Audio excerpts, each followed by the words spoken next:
So, my friends, this week we have been looking at the judgment and the justice of God and how the Psalms reflect, with very strong language, the desire for evil and wicked to end. The author of the lesson says that the Psalms are protests against human indifference to injustice, and that they oblige people to raise their voices against evil and to seek the coming of God's kingdom in its fullness. The reality that sin brought into this world is that the distribution of wealth, opportunities, and privileges is usually not fair and equal. But let's make it even more personal.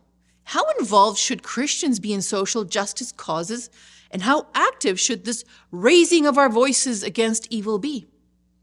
Usually people associate social justice causes with marching the streets, banners, protests, and unfortunately too often connected with political ideologies ranging from the left to the right, or we imagine violent disruptions to everyday life. And I'm not really sure that that's the way to do it. At the same time, it doesn't seem morally right to just sit idly by and wait for the divine fulfillment of God's judgments. In October 2021, Andrews University hosted a congress on social justice in an attempt to give social justice a more Christian and mission focus instead of political ideology. One of the coordinators described social justice as an active affirmation that everyone was created in God's image and that it strives to better others and this world by actively living God's mission on behalf of His creation. The first way to do that is to apply the golden rule. Treat others the same way you want to be treated.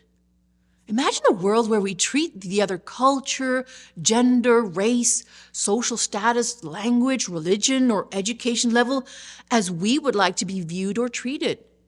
Imagine a world where we can put ourselves in the shoes of someone who is different from me and display Christ-like empathy. Social justice is not always a movement. It usually starts at an individual level. But let's talk about movements. Should a Christian participate in those? Well, I guess it depends, and we can ask ourselves some questions to help us decide. For example, does the movement look to an earthly leader to solve whatever the problem is? Or is the movement in line with the mission God gave us to carry out?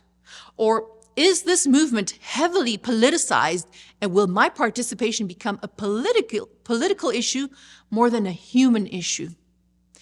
Ultimately, we know that human solutions are imperfect, but we can do our little piece here on earth to better the world. In the words of Ellen White, we are all woven together in the great web of humanity, and whatever we can do to benefit and uplift others will reflect in blessing upon ourselves. The law of mutual dependence runs through all classes of society. And with that, we come to the end of our nuggets for the week. Remember to join your local Sabbath school this Sabbath to deepen your study of God's Word. God bless you.